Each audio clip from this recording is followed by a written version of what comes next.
أعوذ بالله من الشيطان الرجيم. بسم الله الرحمن الرحيم.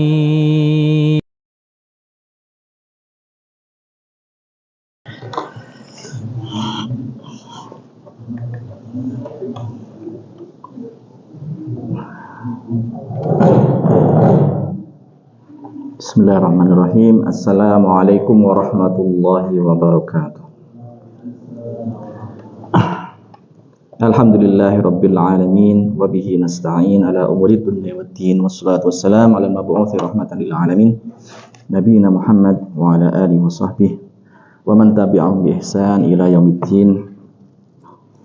Amma ba'd. Allahumma rabbi shrah lana sudurana wa yassir lana umurana wahlul 'uqdatam min lisani rabbana zidna ilma warzuqna fahma. Alhamdulillah, sebelum kita mulai pembahasan kita, terlebih kita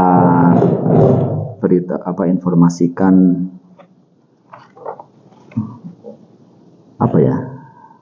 mohon maaf gitu ya, apa istilahnya, berapa lama enggak, berapa purnama saya ini enggak majelis.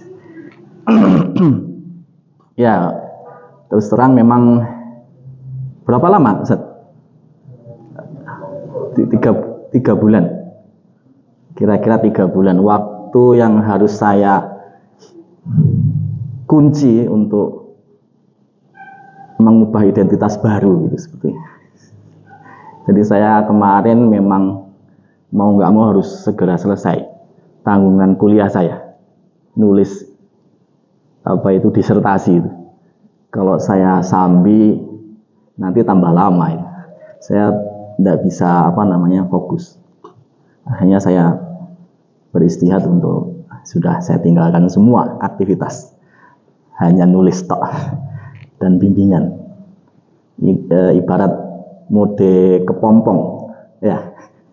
Untuk bisa menjadi kupu-kupu itu kan butuh proses. Jadi dalam hidup itu manusia memang seperti itu. Terutama teman-teman kita yang masih kuliah, ya, masih menuntut ilmu, itu akan mengalami fase-fase di mana dia harus tafaruk, ya, fokus, tahanus, beribadah, atau istilahnya tarkis, ya. Nah, ya itu jadi alhamdulillah ternyata Allah masih memberikan hidayah, kemudahan, kesempatan untuk bisa melanjutkan lagi pembahasan kita tentang akidah, ya. Ma'asyiral muslimin wal muslimat rahimani wa rahimakumullah.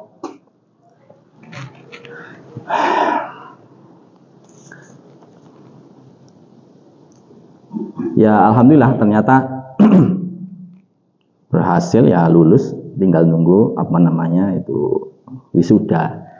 Masa cooling down juga capek juga.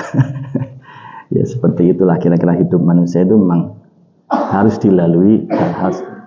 Nah,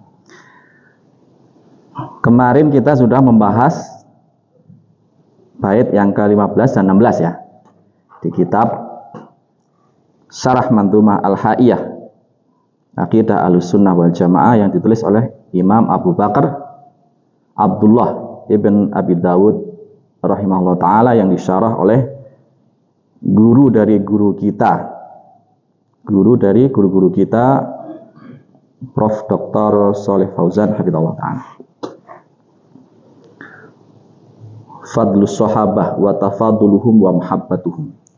Masih berkaitan dengan keutamaan fadilah para sahabat dan kedudukan mereka dan kecintaan kepada mereka.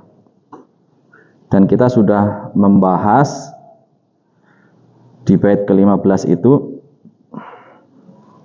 qala an-nazim rahimahullah, berkata an-nazim, waqul, katakanlah, inna khairan nasi ba'da Muhammadin, sesungguhnya sebaik-baik manusia setelah Nabi Muhammad, sallallahu alaihi wasallam, wazirahu, ya, wazirnya, dua wazirnya, qidman, yang mendahului mereka, yang mengawalinya.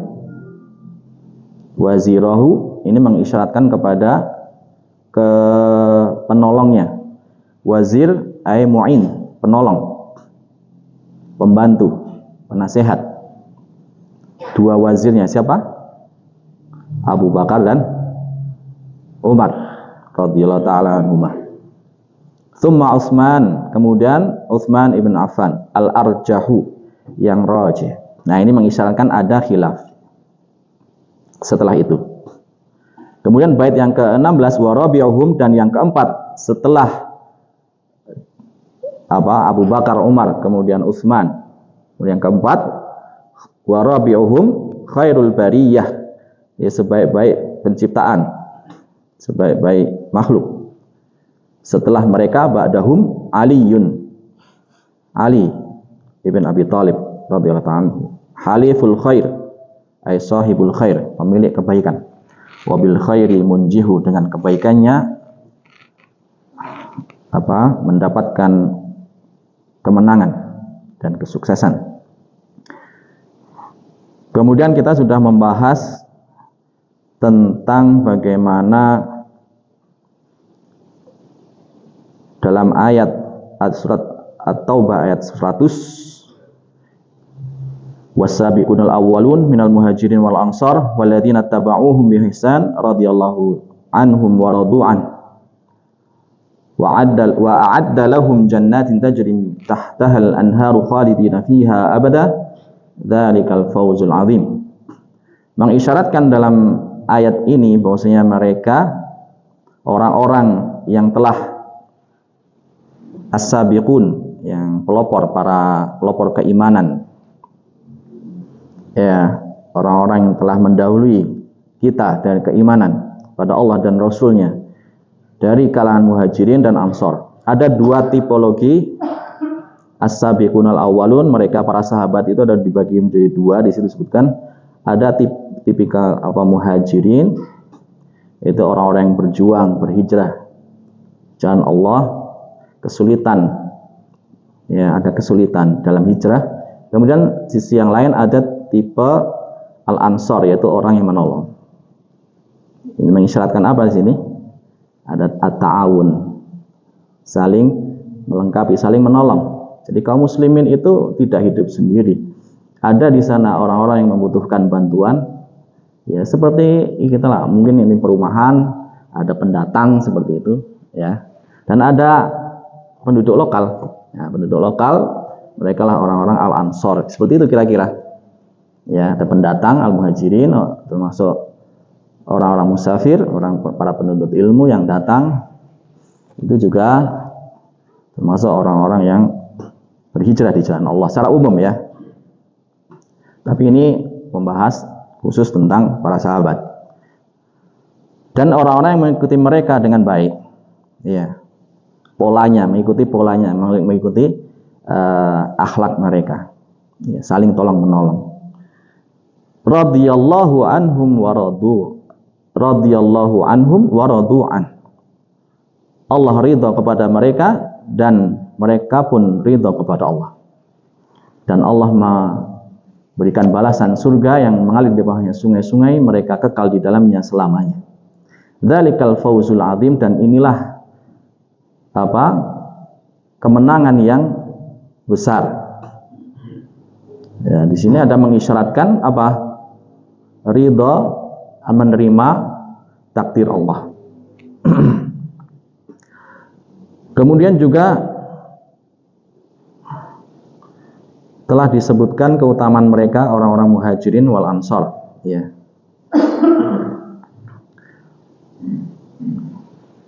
Mereka orang-orang muhajirin di surat Al-Hasyr ayat 8 disebutkan mereka diusir dari negeri-negeri mereka.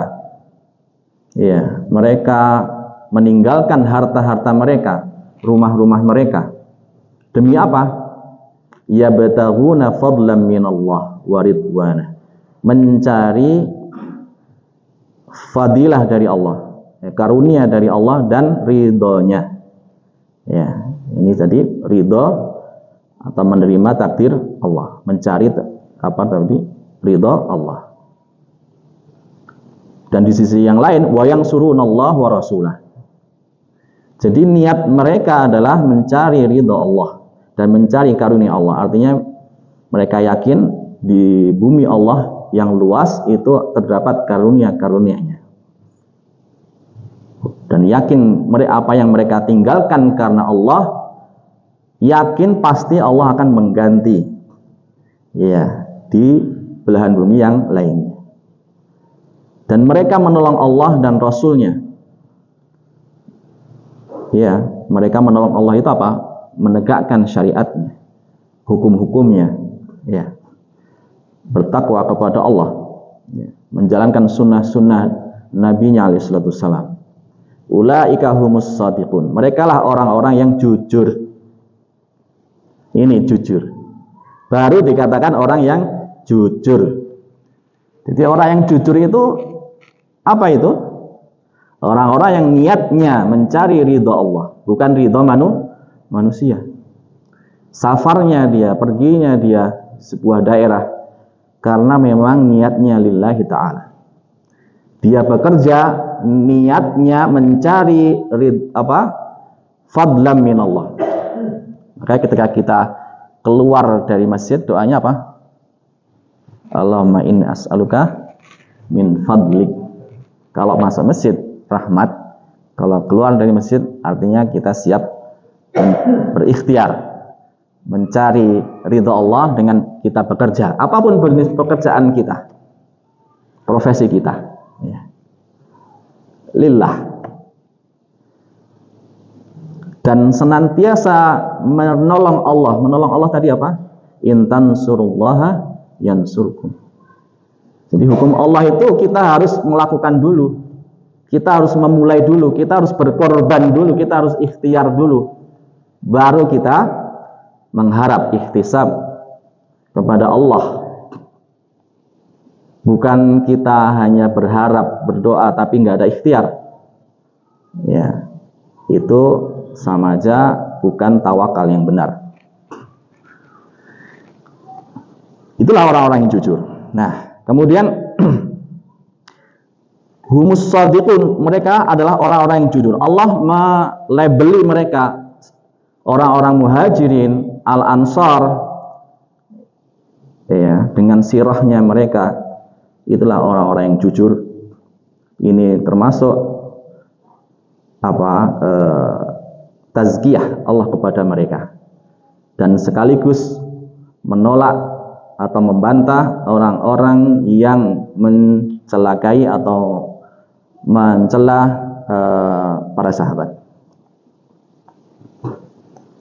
Ya, tuduhan mencela kepada orang-orang munafik, zanadiqah wal malahidah. Nah, ini disebutkan di sini oleh Syekh, orang-orang zindik atau orang-orang munafik. Jadi lawannya, atau kan tadi orang-orang muhajirin dan ansar memiliki karakteristik yang paling ketara. Apa tadi? Ikhlas, tulus hatinya. Paham? Benar enggak? Yabtaghuna fadlan minallah wa ridwana. Bedanya dengan lawannya berarti orang-orang zindik atau orang-orang munafik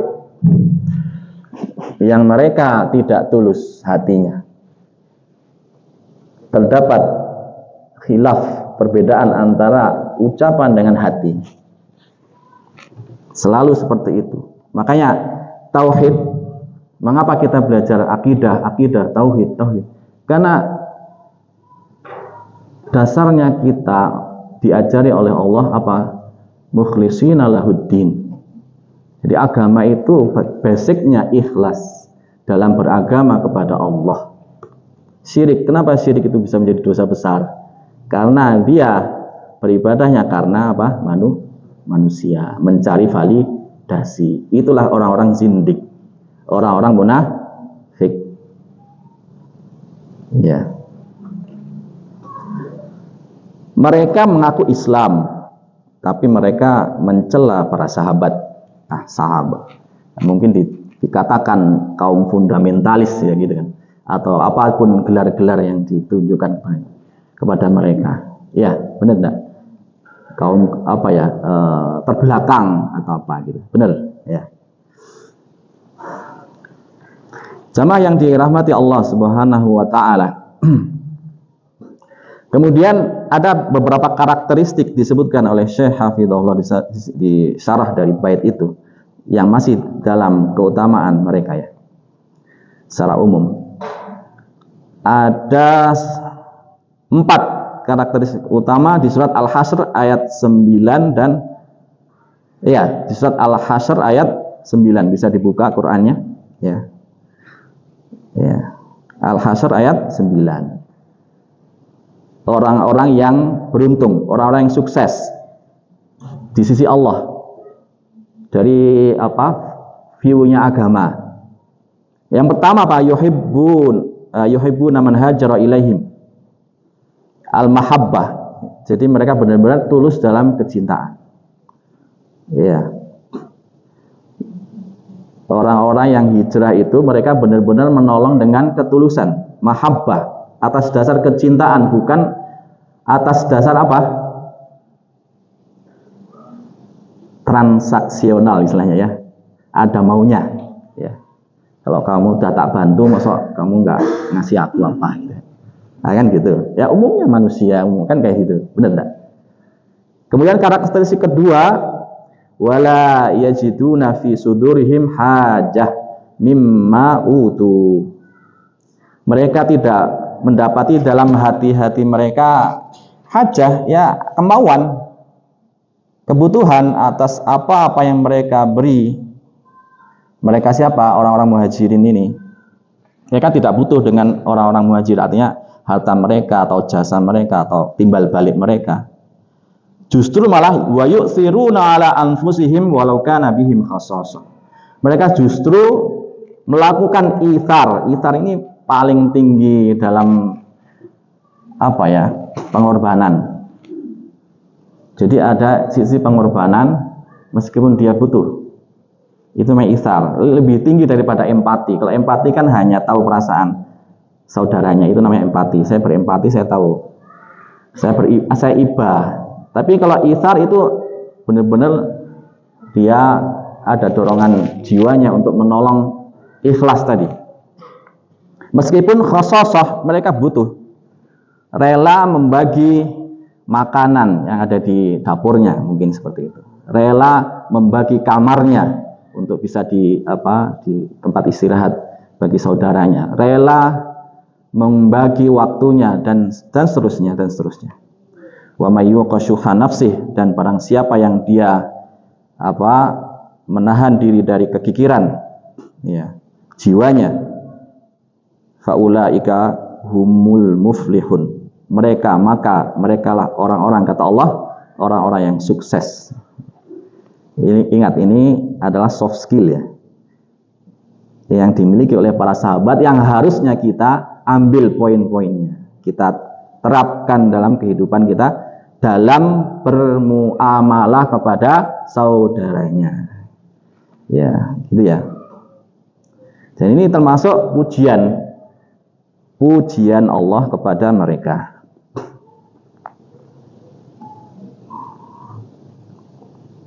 Ya, jadi ithar itu memang pembuktian cinta ya. Kan tadi mahabbah. Jadi tidak hanya sekedar ucapan, tapi benar-benar pengorbanan. Ya, seperti kehidupan suami istri ya. Awalnya cinta. Ya kan? Terus habis itu menghadapi realita kehidupan. Apa? Pengorbanan. Ya harus ada berkorban, katanya cinta. Nah, cintanya udah lewat. Jadi harus dibuktikan dengan pembuktian. Itulah cinta sejati. Lawannya apa? Cinta palsu ya. Cinta palsu ya, cinta palsu itu hanya karena ada maunya, transaksional. Menikah atau membantu saudaranya karena ada maunya, buat dimanfaatkan gitu ya kira-kira. Ya seperti itulah hubungan tidak sehat, hubungan toksik ya. Nasallahu salama wal afiyah. Dan suka memberi, ya, suka memberi. Jamaah yang dirahmati Allah Subhanahu wa taala, kemudian masih berkaitan dengan keutamaan-keutamaan mereka yang kita sebutkan. Kemudian poin berikutnya, apa tugas kewajiban bagi penerus? Nah, mereka kan as-sabiqunal awwalun, ya, para pelopor, muhajirin dan ansor. Dan kita alladzina walladzina ja'u min ba'dihim, orang-orang yang datang setelahnya, termasuk kita, ya. Apa kewajibannya? Yaquluna, di surat Al-Hasyr ayat 10 disebutkan, yaquluna, mereka senantiasa mengatakan, berdoa, Rabbana ighfir lana wa li ikhwanina alladzina sabaquna bil iman. Ya Allah, Rabb kami, ighfir lana, ampunilah dosa-dosa kami, wa li ikhwanina, dan saudara-saudara kami, alladzina sabaquna bil iman, orang-orang yang telah melewati keimanan, ya, orang-orang yang telah beriman sebelumnya. Jadi apa? Mendoakan. Wala taj'al fi qulubina ghillan lil ladzina amanu. Nah, ini yang paling penting. Dan janganlah engkau jadikan di dalam hati kami ghil, hasad. Wah, ini penyakitnya hasad, ya. Penyakit hati, bahaya ya. Makanya kita berdoa kepada Allah yang maha membolak-balikkan hati manusia. Ya, tanpa taufik dari Allah, maka kita bisa was-was kena godaan syaitan, bisikan syaitan untuk membenci saudaranya, ya, menghasut para pendahulu, ya. Muassis, ya, kalau kita bahasa mungkin muassis, pendiri sebuah lembaga, karena ada muassisnya mesti. Siapa yang pertama kali bikin masjid ini? Karena ada muassisnya. Yang datang setelahnya, generasi berikutnya, ya harus mendoakan bapak yang pendiri, kan gitu. Bukan terus malah menghasut, menggembosi. Kan banyak gitu. Generasi-generasi itu nggak tahu diri gitu. Ya. Oknum, ya. Malah mendemo ini. Ya. Nasallahu salama wal afiyah. Diusir malah. Ya. Ya, karena ghil, ada hasad, nggak suka. Rabbana innaka raufur rahim. Ya. Nah, inilah kewajiban al-haq mereka, para sahabat. Kita harus mendoakan mereka, beristighfar, ya, al-i'tiraf, mengakui kebaikan-kebaikan mereka, ya, bersyukur, berterima kasih telah memudahkan kita semua mempelajari ilmu. Sampai sekarang kita terus belajar. Kemudahan dari siapa? Bifadlillah. Ya, mereka, para sahabat itu yang menukilkan agama ini sampai kepada kita. Bihaulillah wa quwwati. Kemudian Nabi alaihissalam bersabda, la tasubbu ashabi, jangan engkau mencela sahabat-sahabatku. Fa walladzi nafsi biyadihi law anfaqa ahadukum mithla uhudin dhahaba ma balagha mudda ahadihim wala nasifa. Kalau seandainya kalian infak, bersedekah dengan sebesar gunung Uhud, emas sebesar gunung Uhud, maka tidak akan pernah mencapai mudnya kalian. Mud itu satu gini, dua gini, satu mud, ya. Wala nasifah, dan tidak juga separuh dari pemberian atau sedekah mereka. Dibandingkan dengan sedekahmu sekarang segede atau sebesar gunung Uhud emas. Nah, ini menunjukkan permisalan tentang kelebihan mereka. Kemudian jamaah yang dirahmati Allah Subhanahu wa taala, terkait dengan tafadul, ya, tingkatan-tingkatan mereka dalam kedudukan, maka disebutkan tadi orang-orang al-ansor, muhajirin itu lebih mulia daripada al-ansor. Ya, mengapa? Ya kita tahu pengorbanan orang-orang muhajir, rela meninggalkan tanah halaman rumahnya, hartanya, ya, keluarganya demi menolong agama Allah. Ya. Afdal minal ansor, lebih mulia, lebih baik daripada ansor. Ya, ansor yang menolong. Karena disebutkan dari penyebutan tadi, ya, al-muhajirin wal ansor. Jadi rubah dalam urutan ayat itu menunjukkan yang paling pertama disebutkan dalam ayat itu menunjukkan apa? Lebih utama. Ya, kemudian ataf setelahnya dan setelahnya. Dan orang-orang muhajir yang paling afdol, karena kaum muhajirin itu ada beberapa sahabat, yang paling afdol di antara mereka disebutkan di situ adalah siapa? Khulafa ar-rasyidun, 4 itu, Abu Bakar, Siddiq, Umar, Utsman, dan Ali radhiyallahu taala anhum ajmain. Kemudian setelah itu baru setelah 4 khalifah sisanya 6.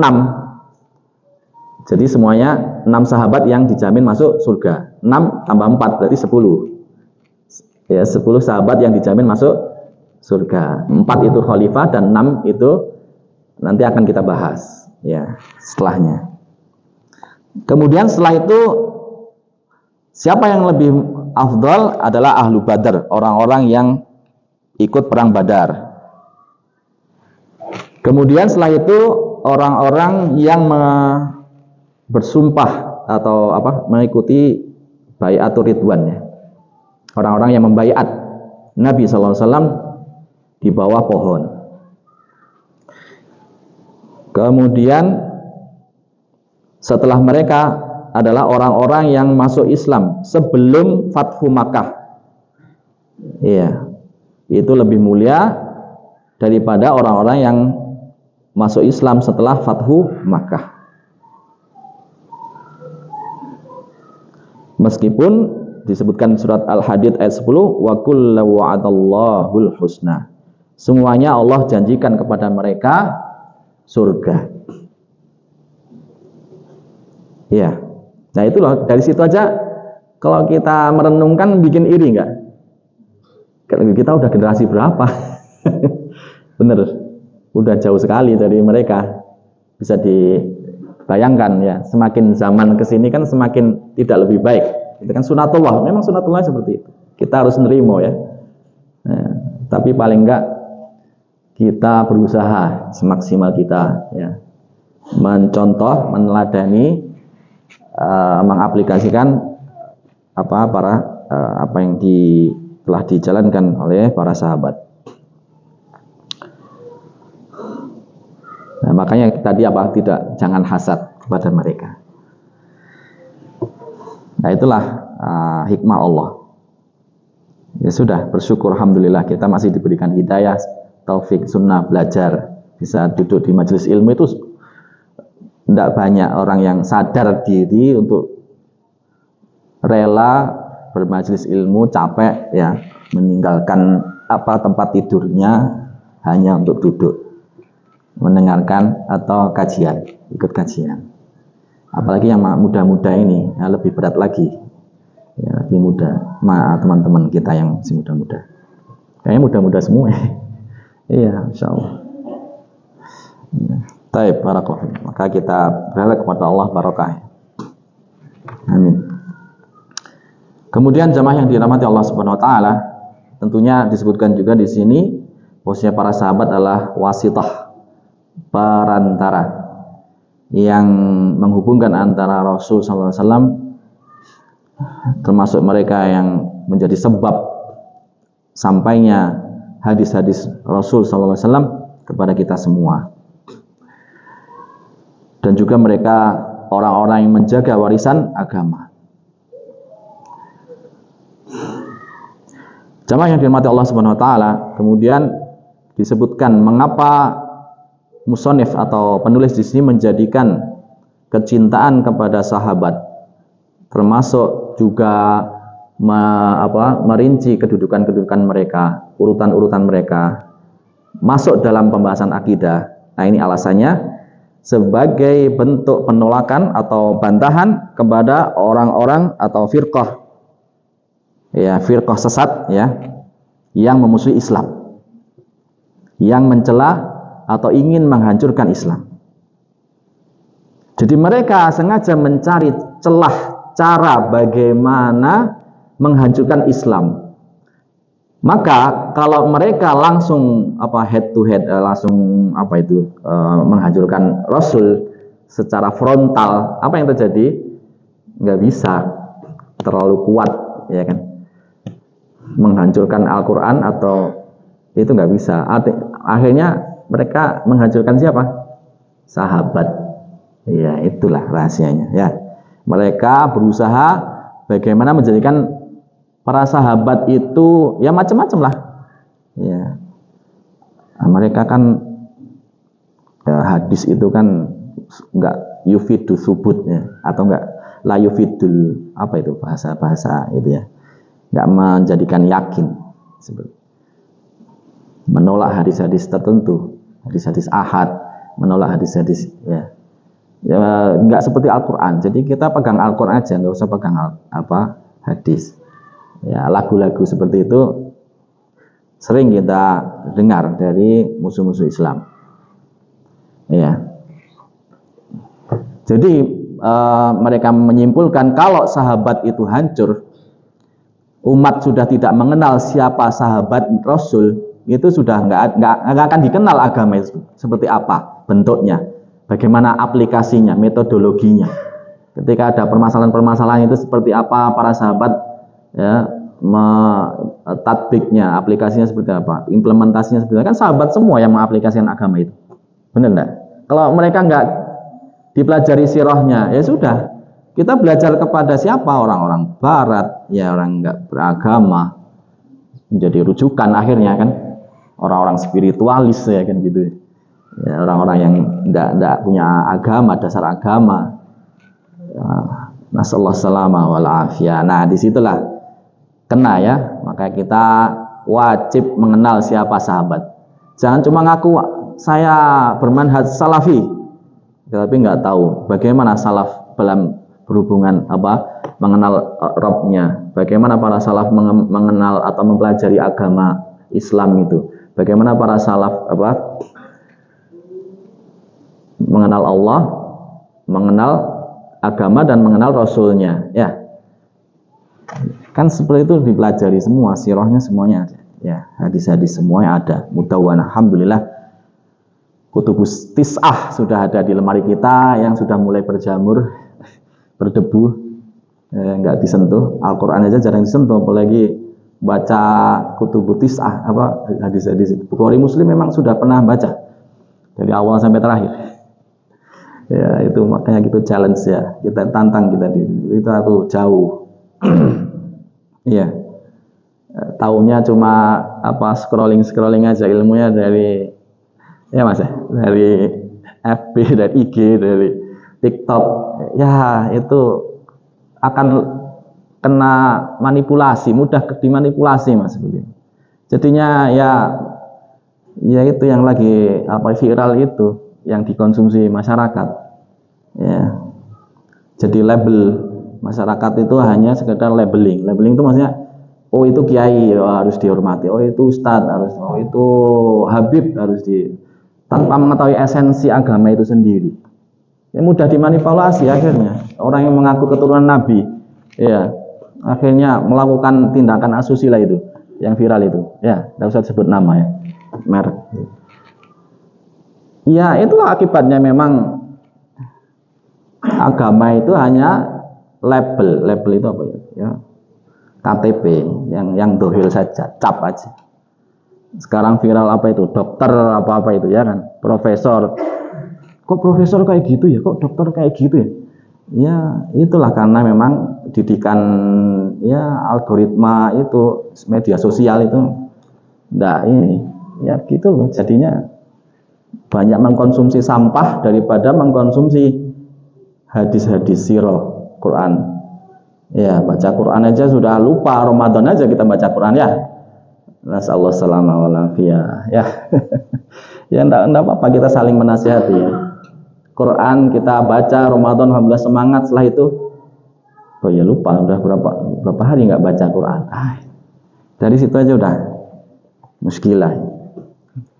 Makanya bagaimana kita bisa menang kalau masih meninggalkan cuma ngaku salafiyah itu baju doang, cuma baju lu ngaku pengakuan, tapi akhlaknya mana, muamalahnya di mana, janjinya masih suka nggak ditepati, akhlaknya nggak ada, nggak amanah, suka ngemplang, suka seperti itu, bicara kotor, suka nasallahu salamah wal afiyah. Jauh kita dari salaf itu sendiri.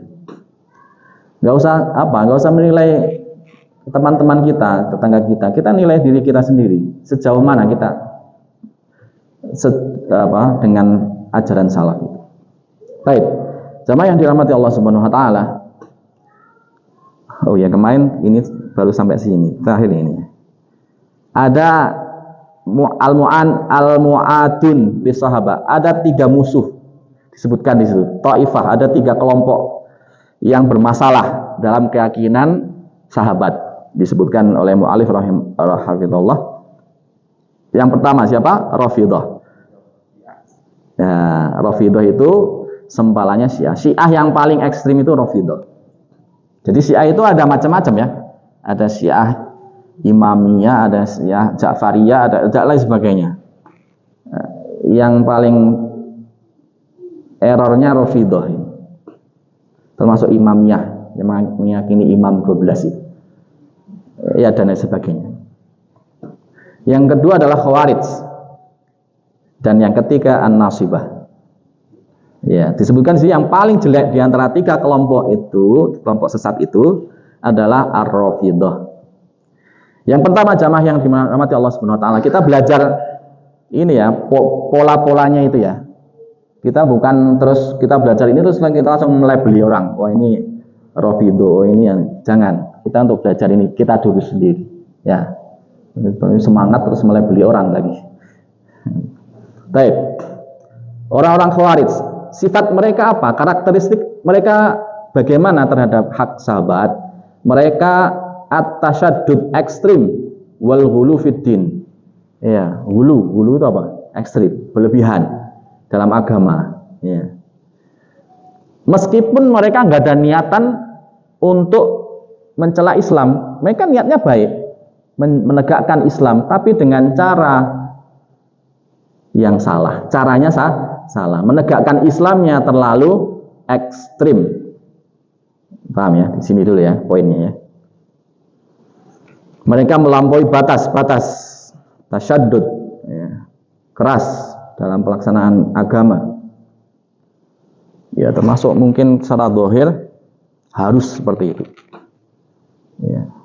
Jangankan songkok nasional ini udah dibilang budaya bukan Islami, ya. Harus nggak tahu ya, dengan model seperti itu dan lain sebagainya. Banyak ya hal-hal. Mereka labelnya secara zahir. Mereka mengaku cinta kepada agama dan semangat tapi tanpa ilmu. Ilmunya salah. Mereka mengambil ilmu dari tangan orang-orang yang salah dan memahami dengan pemahaman yang salah, bukan pemahaman sahabat, gitu ya. Yang kedua adalah an-nawasib. Ini bermasalah karena mereka mencela sebagian sahabat. Tapi permasalahan utama adalah amrun siasi, karena politik. Ya, karena politik. Jadi mereka sebagian mencela kekhalifahan Ali radhiyallahu anhu. Ya, dari kisahnya yang 2 kubu itu ya. Kubunya Ali dan kubunya Muawiyah setelah sepeninggalnya siapa? Sahabat Utsman bin Affan. Nah, ini ada penjelasannya. Tapi ini mereka masing-masing kelompok ini tidak niatnya tidak untuk mencela agama, tapi hanya FOMO, ikut-ikutan. Ya, followernya yang agak error itu. Ya, followernya. Tapi mereka sendiri juga aslinya masing-masing beristihad. Ya, itu ada pembahasannya sendiri. Yang paling jelek adalah Rawafid. Ya, mereka benar-benar memang niatnya mencela agama. Ya, mereka benar-benar tidak menyisakan mereka para sahabat kecuali hanya 1-2 orang. Semuanya dianggap kafir. Ya, mereka nggak mengakui sahabat. Mereka menganggap para sahabat itu pengkhianat, mengkhianati Ali. Ya, hanya 1-2 aja mereka anggap yang ya. Allah musta'an ya. Yang sering main mereka membuat drama itu ya dengan Yahudi ya di Palestina. Semoga Allah menolong saudara-saudara kita di Palestina. Ya, termasuk membuat makar di sana. Nah,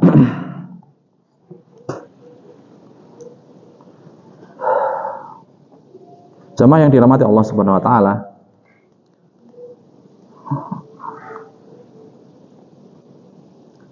waktu adzan ya.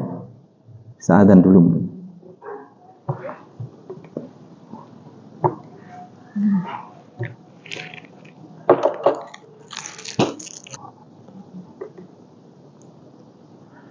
Bismillahirrahmanirrahim. Wassalatu wassalamu ala Rasulillah wa ba'd. Kita lanjutkan sedikit.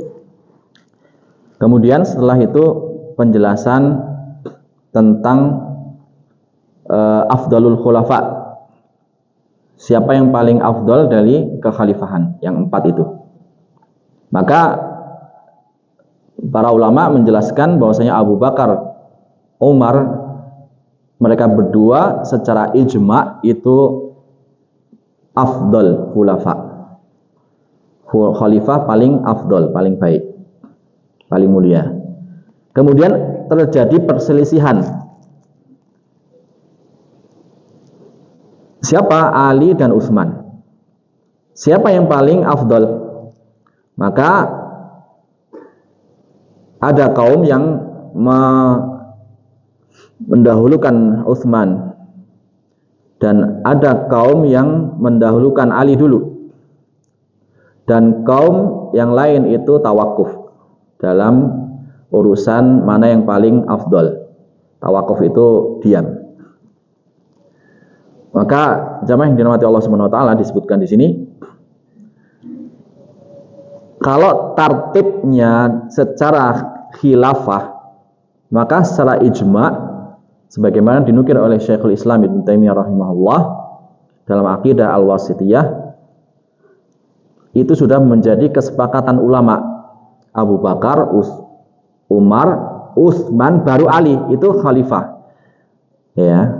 Barang siapa yang mencela urutan khalifah itu, kata Syekhul Islam, ini harusnya lebih mulia daripada ini, maka orang itu termasuk orang-orang yang tersesat. Lebih ya. Fahuwa adallu min himari ahli, kata beliau. Lebih sesat daripada tunggangan himarnya. Maka di situ ada perbedaan dan masalah dalam tafdil itu, dalam tingkatan tadi. Dan masalah yang lain adalah masalah khilafah. Maka kalau masalah afdoliyah secara personal, ya, apakah Ali lebih utama daripada Utsman atau sebaliknya Utsman lebih utama daripada Ali secara person, maka itu permasalahan yang disebut para ulama permasalahan yang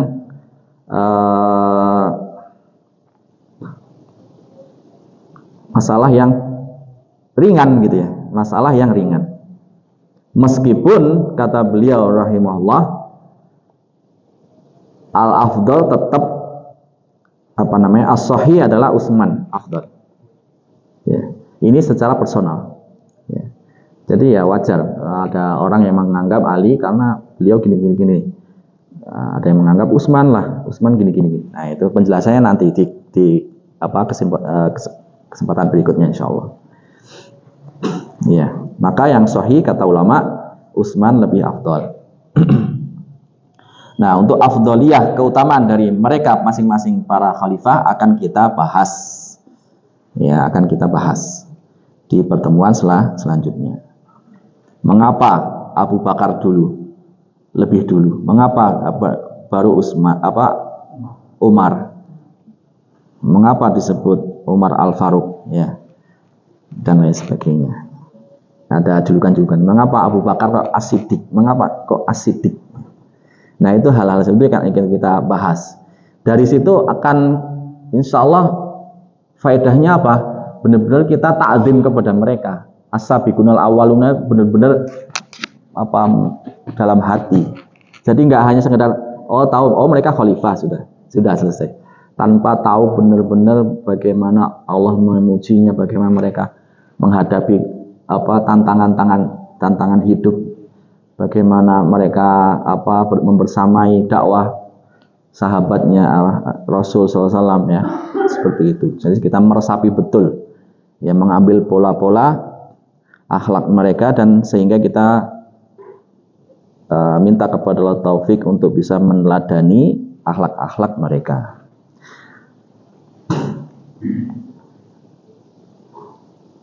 Jamaah yang dirahmati Allah Subhanahu wa taala, ada yang ditanyakan enggak? Barangkali dari sini. Ya, kalau ada pertanyaan enggak apa-apa, kita sharing, ya.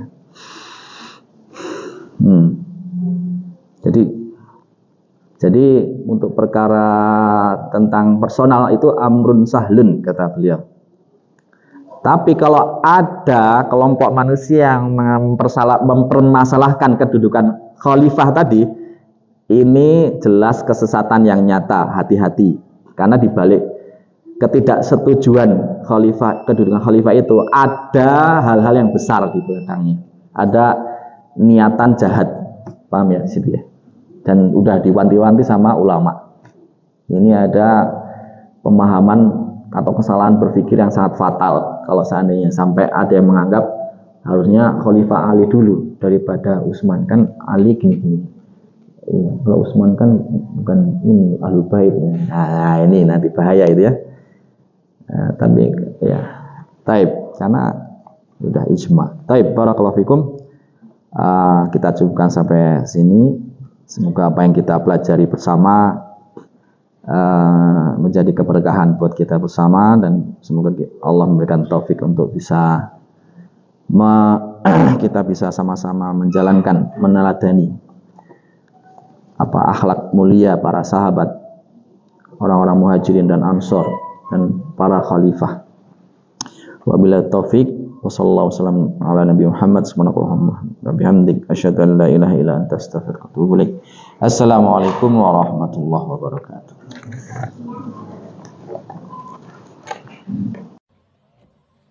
La in syakartum la azidannakum wa la in kafartum inna 'adzabi lasyadid.